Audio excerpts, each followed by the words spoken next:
کله یو څوک ګناه کبیره کوي خو ډېر ساعت بیا په پښیمانه وي وسي ګناه کبیره ځینې وسي خو ډېر زیات حیا کوي د الله نه شرمېږي الله ته همیشه ندامت ښکاره کوي زاړي او ورسره لویه ګڼي چې هو څومره بېکاره کار له مانه سوی لویه هم ګڼي ندامت هم په ښکاره کوي پښیمانتیا او دارنګه په خفه هم او حیا هم د الله نه ډېره زیاته دې نه راځي دغه کس چې ده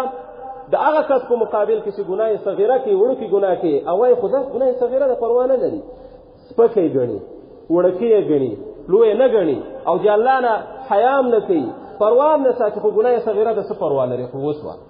دغه کس چې ده چې حیا کوي ګناه کبیره یې کړې دغه کس چې ګناه کبیرې ته لویه وایي دغه ته به الله رب العزت د هغه کس نه چې ګناه صغیره کړې کمه سزا ورکوي هغه ته به زیاته ورکوي نو دا وایي تعلق د زړه سره لري چې ګناه صغیره چاته وایي او ګناه کبیره چاته وایي د دې ټول تعلق د زړه سره د ځکه د زړونو مالک الله ده دا چا په زړه الله خبر ده چې تا دا ګناه وکړه د ګناه نه وروسته ته څنګه وي څه کیفیت دي و خفه وي خوشحاله وي د الله نه دې بیا حیا کوله نه دي کوله د دې تعلق د زړه سره نو د ګناه کبیرې او د ګناه صغیرې په تعریفونو کوم ډېر اختلاف او دې څومره نو په دې کوم ډېر اختلاف نو ما درته وویل چې مختلف اقوال را نقل یو دا څوک نشي پېژندلی د دې وجه نه یو قول دا امام غزالي صاحب را نقل کړی چې ګناه کبیره او ګناه صغیره داسې دي لکه د لیلة القدر شپه دره کې نه لګېږي چاته نه ده معلومه دا هم داسې دي دره کې نه لګېږي چاته درک داسې ګناه کبایر ټول څومره دي او ګناه صغایر ټول څومره دي دره کې نه لګېږي او همدارنګه د ګناه اقسام د دې نه علاوه نور هم شته د ګناه اقسام د ګناه یو قسم دا هم ده لکه علامه ماوردي رحمه الله ګناهګاران دوه قسمه ذکر کړي یو وایي هغه ګناهګار وي چې ګناه هم کوي او د ګناه تر څنګ طاعت هم نه کوي بدبخته وي ګناه هم ځینې کېږي او د الله طاعت هم نه کوي نیک کار هم نه کوي لمونځ هم نه کوي روژه هم نه نیسي او بل طرف ته په ګناه کې خود ده یو هغه ګناهګار ده چې ګناه کوي خو د ګناه تر څنګ استغفار او توبه هم وباسي نو اول هغه دویم ده په دې دواړو کې دا اولنی چې ده ډېر اخبث ډېر بدترین ډېر بدبخته ده ځکه چې ګناه هم کوي او بیا په دې ګناه باندې ولاړ د زړه یې تور سوی ده د دې د وجې نه خو کوم حدیث ما دې تاسو مخکې بیان کړ د ابو هریره صاحب حدیث نبی علیه الصلاه والسلام بارک څه فرمایي اذا اذنب المؤمن کله چې مؤمن ګناه وکړي كانت نکته سوداء في قلبه الله رب العزت ته طرف نه د ده په زړه باندې تور ټاکی ولګېږي تک تور ټاکی په زړه باندې ولګېږي خو که چېرته د دې نه وروسته د ګناه نه وروسته فإن تاب توبه وباسي واستغفر استغفار وکړي سکل قلبه قلب یې صفا سوتره سي هغه کوم تور داغ چې په لګېدلی و هغه به ختم شي وإن زاد او که چېرته د توبه ونه ایستله استغفار یې ونه کړه نورې ګناه اضافه کړه زادت هغه کوم تور ټاکې کومه نقطه چې په لګېدلی و هغه به نور هم غټه شي چې اضافه کېږي به اضافه کېږي تر دې پورې حتی تعلو قلبه چې د ده ټول زړه به راونیسي زړه به یې تک تور شي د ګناه د وجې نه یا به یو شی مسر نه پکې بیا نبی علیه الصلاه والسلام مخکې فرمایي فذلکم الران دا هغه زنګ د زنګ الذي ذكره الله تعالى چې الله په قرآن کې ذکر کړی الله په قرآن کې وایي د کافرانو په باره کې کلا بل ران علی قلوبهم د دوی په زړونو باندې زنګ لګېدلی د کافرانو په زړونو باندې ما کانوا یکسبون سبب دغه څه باندې چې دوی یې کوي نو دا زنګ چې د صرف د کافرانو سره نه ده خاص مؤمن سره هم چې کله ګناه کوي ډېره کوي دا زنګ په دې باندې هم لګېږي دا زړه د ده هم تورېږي نو ګناه هغه شی د دې نه علاوه امام غزالی رحمه الله په احیاء العلوم کې به یوه ډېره عجیبه خبره دا هم لیکلې دې ته هم سم غوږ هغه وایي ګناهونه چې انسان کوي څومره ګناهونه چې د انسان نه صادرېږي څومره ګناهونه چې کوي دا د یو څو خاص صفتونو د وجې نه چې الله په ده کې ایښي په انسان کې یو خاص صفتونه دي یو قسم اخلاق دي چې الله په ده کې ایښي د هغو د وجې نه دی دا ګناه کوي بیا دی وایي چې د انسان خو مختلف صفات دي مختلف صفتونه لري مختلف اخلاق خدای پاک په انسان کې راجمع کړي خو هغه صفات او هغه اخلاق چې دغه د وجه نه انسان ګناه کوي هغه وایي څلور قسمه دي څلور قسمه داسې صفتونه په انسان کې الله ایښي دي چې د دې څلورو قسمو د صفتونو د وجه نه انسان ګناه ته مجبورېږي او ګناه کوي اول صفات ربوبیه هغه صفات چې هغه صفات لایق د انسان سره نه د مخلوق سره نه د رب سره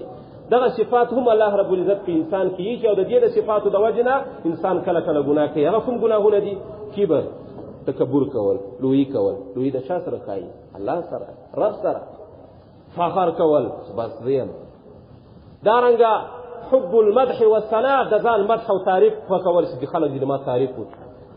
او دارنګه حب دار البقاء دا خوښول چې زه په دې دنیا کې همیشه یم وطلب الاستعلاء او لوی تقاضاوې کول چې زه دې داسم زه دې داسم حتی انسان دومره کېږي چې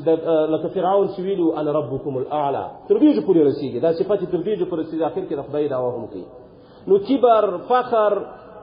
او لوی مرتبه غوښتل او د ځان صفت غوښتل دغه ګناهونه چې دي دا الله رب العزت چې په انسان کې پیدا کړي دغه صفاتو د وجه نه د صفاتو ربوبیت د وجه نه بنیاد او اصل صفات ربوبیت دویم قسم صفات شیطانیه الله رب العزت په انسان کې داسې صفات هم کې چې هغه شیطانی صفات یعنی داسې کارونه دي چې هغه د انسان سره نه ښایي د شیطان سره ښایي خو په دې کې ستا د دغه صفاتو د وجه نه دې ګناهونه کوي لکه کوم ګناهونه حسد کول بغي تجاوز کول دارنګه د دې نه علاوه حیله چل کول مکر کول فریب کول له یو چا سره دوکه کول له یو چا سره دارنګه نفاق منافقت کول غش خیانت کول له یو چا سره او د دې نه علاوه دوکه ورکول چاته خلق گمراهی ته رابلل ته شیطان د ټول کارونه د شیطان فریبم شیطان کې مکرم شیطان کې خلق گمراهی ته او بدعت ته خلق شیطان رابلی دا ګناهونه چې دي په انسان کې او د انسان نه صادریږي خالص ته دغه صفاتو د وجنه د صفات شیطانیه او د وجنه الله په دې کې دا صفات دي او دریم قسم صفات چې دغه د وجنه انسان ګناه کوي هغه ته ویل کېږي صفات بهیمیه بهیم ویل کېږي زناور ته حیواني صفات الله په انسان کې داسې صفات هم کې حیواني صفات چې دغه د وجنه انسان ګناه ته مجبورېږي ګناه کوي لکه مثلا شهوت پرستی د خېټې منل یا د خپل شرمګاه منل د دې نه علاوه زنا سرقه غلا کول د یتیم مال خوړل دارنګه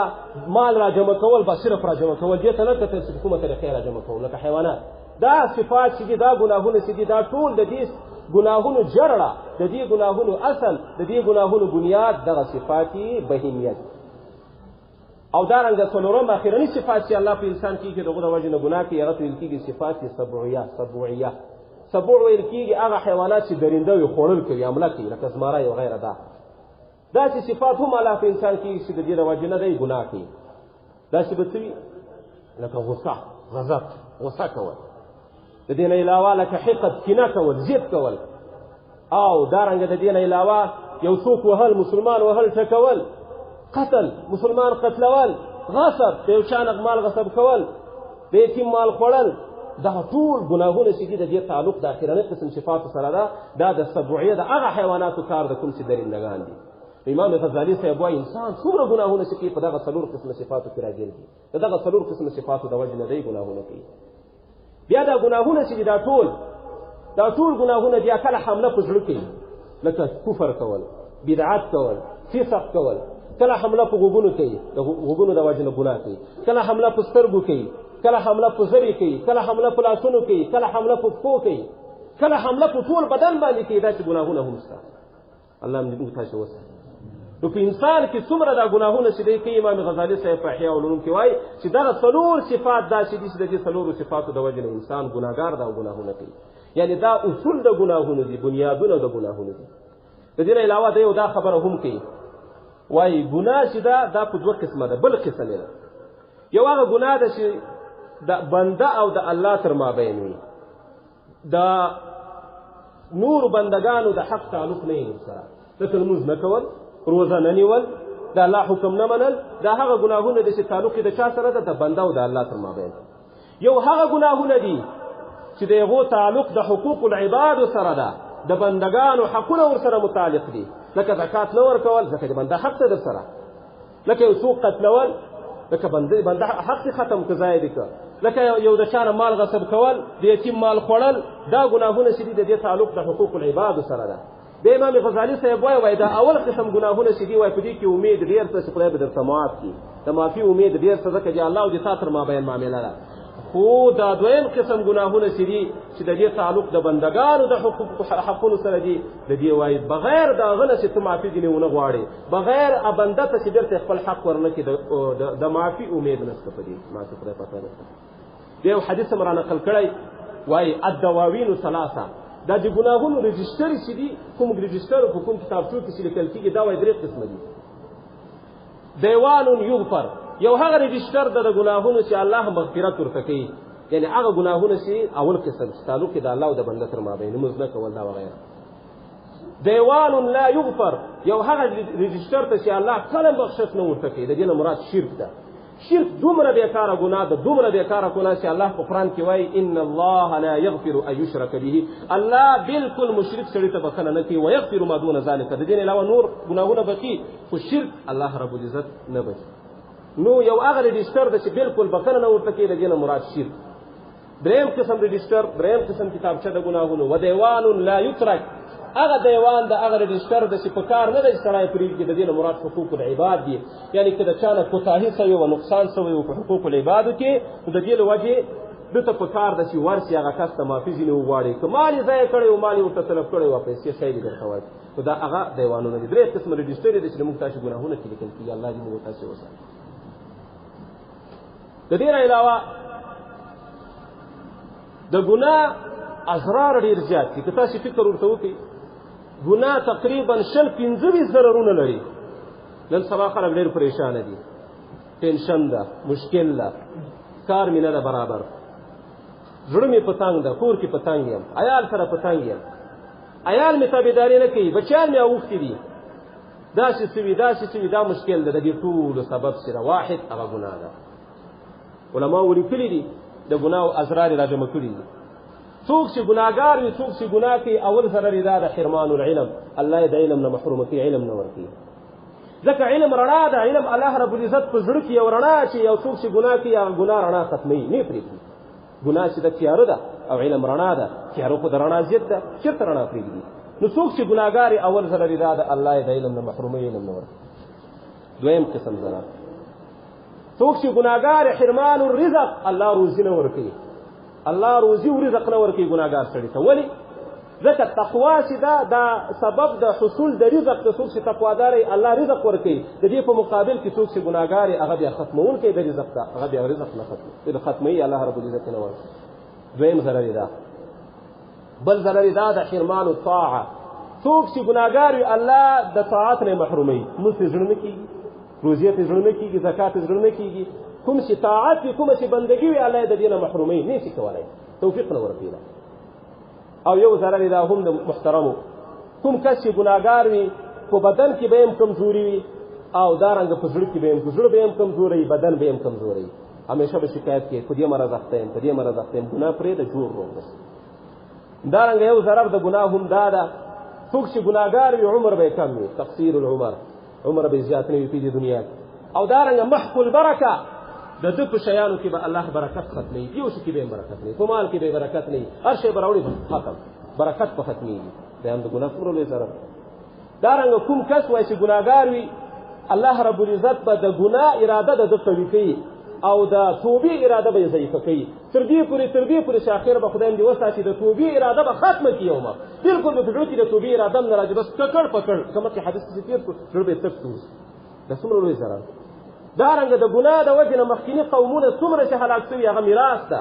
ګناه دې ونه راپاته، د ګناه په سبب باندې هغه هلاک شوي. یو ضرر یې دا ده چې دا د مخکیني هلاک شوده قومونو میراث راپاته ده، دغه ګناه دویم ضرر ده. دارنګه د ګناه د وجې نه هغه کسان چې ګناهګاران نه وي، حیوانات هغه څه ګناه ده، هغه کسان په مسلمانانو کې چې ګناه نه یې کړي، د ده د ګناه د شومیت د وجې نه، د ګناه د سپیروالي د وجې نه هغه هم په عذاب اخته کېږي. عذاب چې راځي بیا عام وي، ګناهګار او غیر ګناهګار دواړو باندې نازلېږي. دا هم د ګناه یو ضرر ده. دارنګه کوم کس وایي چې ګناهګار وي، ایمان یې ضعیفه کېږي، ایمان به د دغه کس ضعیفه وي.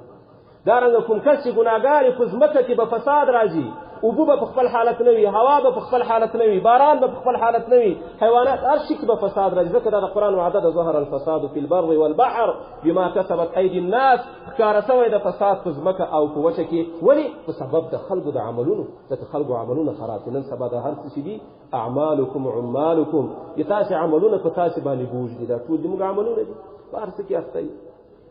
دا ټول اضرار د ګناه دي، که ګناه پرېږدو دا یو ضرر به موږ ته نه رسي. دارنګه د ګناه په اضرارو کې علماو دا هم ذکر کړي، وایي کوم کس چې ګناه کوي، الله رب العزت به د ده نه نعمتونه واخلي او عذابونه به ورباندې نازل کړي، قسم عذابونه به ورباندې راولي. د دې وجې نه خو حضرت علي رضی الله تعالی عنه وایي وای ما نزل بلاء الا بذنب د اسمان نه یو مصیبت یو فتنه هم نه راکوزیږي خو د ګناه د وجې نه چې ګناه څوک کوي بس داسې فتنې را رواني داسې بلاګانې او مصیبتونه را رواني وما رفع الا بتوبه یو ګناه چې دا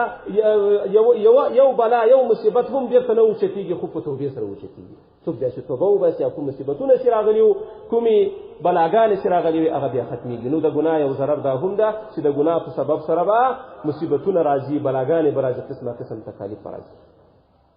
او کوم کس وایي چې ګناهګار وي الله ده ته د تهجد کولو توفیق نه ورکوي کله هم ګناهګار سړی تهجد نشي کولی د تهجد نه یې محروموي څومره زیات ثواب د تهجد کې خو د الله به ده ته توفیق نه ورکوي نشي کولی دغه رنګه تکبیر اولا د امام سره اول تکبیر کې شریک کېدل کوم کس چې ګناهګار د دې نه محرومېږي دا یې ضرر ده او د دې نه علاوه د علم فیضان کوم کس چې عالم وي خو ګناه خدای دې وساتي ګناهګار وي د دې علم به چاته نه رسېږي فیضان جاري کېږي نه د دې نه خدای پاک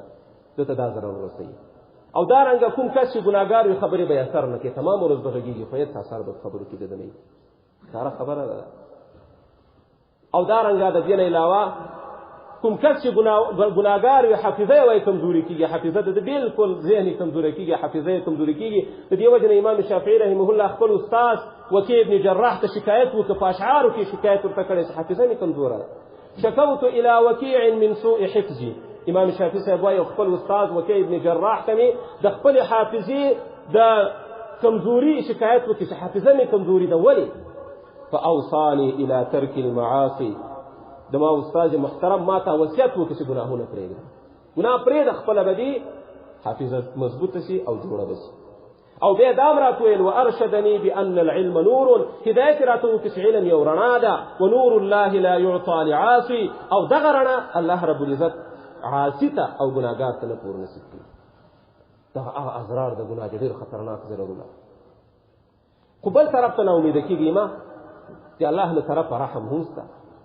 موږ تاسې لپاره دا دنیا داسې ده دارالعمل ده کولی شي انسان د شیطان ورسره د نفس سره د ګناه ځینې وشي خو د ګناه نه وروسته فورا نه امیده کېږه مه خدای ته په سجده سه ژړا وکړه توبه وباسه او استغفار وکړه استغفار نبی علیه الصلاة والسلام مبارک هغه شخصیت چې مخکینی وروستني ګناهونه ټول معاف شوي وو د خدای پاک وعده ورسره کړې بیا د خپل ځان په باره کې څه وایي حضرت ابو هریره حدیث ته د بخاري شریف نبی علیه الصلاة والسلام وایي فرمایي إني لأستغفر الله وأتوب إليه زاد الله استغفار وارم أو الله تتوبوا باسم في اليوم فورجك أكثر من 70 مرة دا أويا وارون زياد دا څوک وایي نبی علیه الصلاة والسلام بار فرمایي هغه شخصیت چې هر څه ورته معاف هغه د ورځې اویا وارې توبه وباسي هغه د ورځې اویا وارې استغفار کوي را سماو تا تفسیر ککړ د سر نه ونیسه تر پښو پورې مکمل ککړ استغفار باید وشي وباسو توبه باید وشي وباسو دارنګه نبی علیه الصلاة والسلام مبارک نه د هغه مزنی حدیث ته مسلم را نقل کړی نبی علیه الصلاة والسلام مبارک د دې په باره کې چې نبی علیه الصلاة والسلام مبارک فرمایي ایها الناس ای خلکو توبوا الى الله الله ته توبه وباسئ فاني اتوب الی ذکر الله ته توبه وباسم فی اليوم 100 مره ورځ کې 100 واره په حدیث کې اویا واره نه زیات راځي او په دې حدیث کې 100 واره مقصد کثرت ته یې ډیره وباسم د دوه حدیث پر مابین تعارض هغه نشته تکرار نشته په دې وجه حضرت عائشہ فرمایي چې نبی رسول الله صلی الله علیه وسلم دا دعا همیشه کوله اللهم اجعلني من الذين اذا احسنوا استبشروا یا الله دا هغه کسانو نه ما وګرځې چې کله نیک کار وکړي خوشاله شي واذا اساءوا استغفروا او چې کله بد کار وکړي فورا استغفار وکړي هغه کس لپاره بیا ډیره بدبختي ده چې ګناه هم کوي او د ګناه په سر بله ګناه هم کوي د ګناه په سر بله ګناه هم کوي همداسې روان تر دې پورې چې د توبې کوم قوت چې هغه خدای پاک ځینې واخلي زړه یې هم تور شي همداسې چې داسې کس بدبخته ده الله مې داسې بدبختي نه وساتي چې ګناه هم کوي او د ګناه سره استغفار او توبه هم نه وباسي د دې علاوه محترمو الله دې موږ ته توفیق راکړي د خپلو ګناهونو نه توبه او استغفار وباسو که چېرته یو چا د خپلو ګناهونو نه توبه وایستله او الله ته په زړه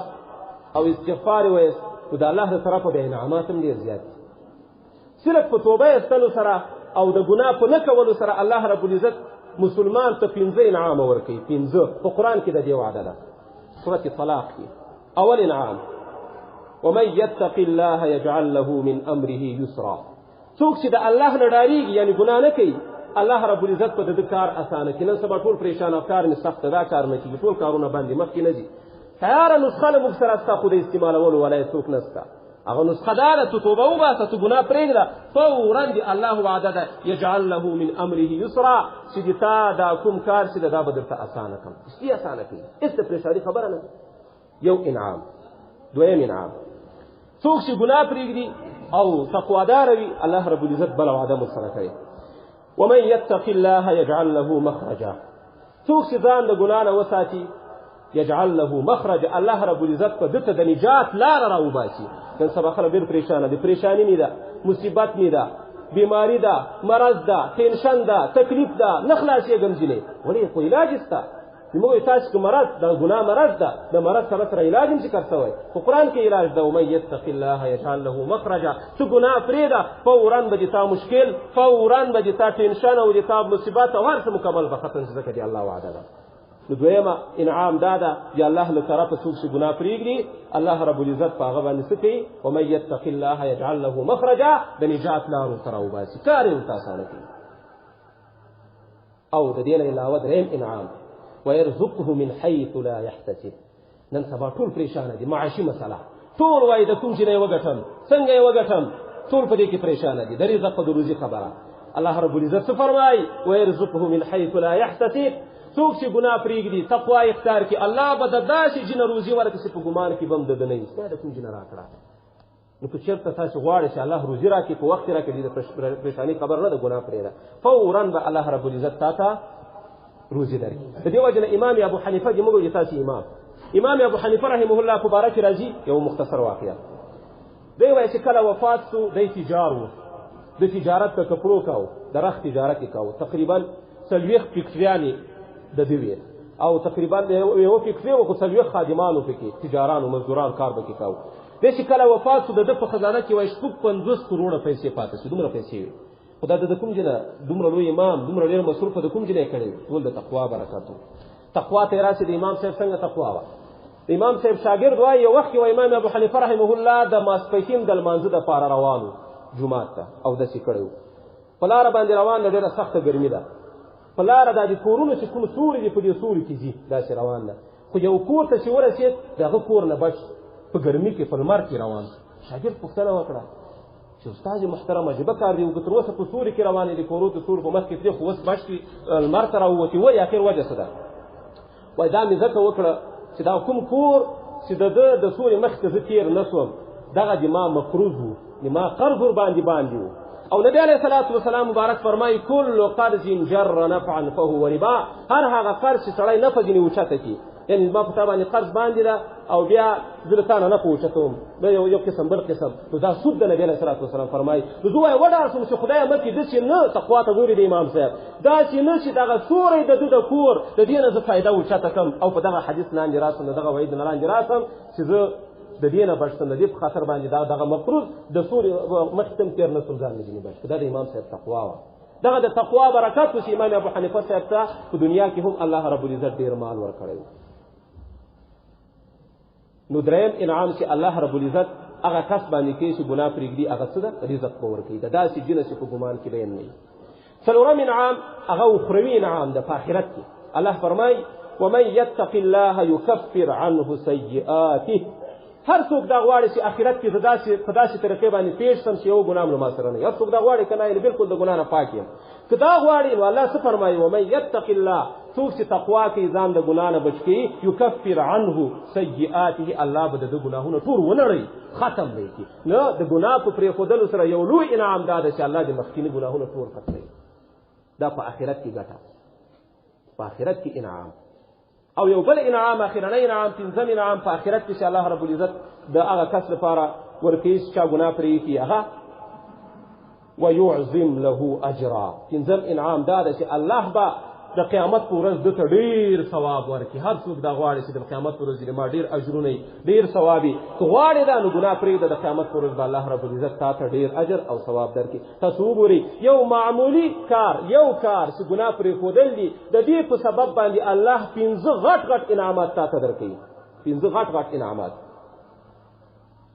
الله رب العزت کار اسانه کوي، الله رب العزت مصیبت او پریشانی او ټینشن دا ختموي، الله رب العزت روزي د داسې جنه درکې چې ګمان به دې نه وي الله رب العزت کې ګناهونه ختموي او الله رب العزت کې په قیامت په ورځ باندې لوی اجر او ثواب درکړي څومره لوی انعامات دي دا صرف په سبب د ګناه د پرېښودلو او بل طرف ته خو اسرار ما درته بیان کړه څوک ګناه کوي اسرار یې بیا څومره دي ضررونه یې څومره دي نو الله رب العزت کې چې موږ مخکیني ګناهونه څومره مې کړي دي ټول معاف او نن نه دا عزم وکړي نا امید کېږي ما ولا تقنطوا من رحمت الله دا الله د رحمت نه امید نه ده پکار الله ډېر غفور او رحیم ده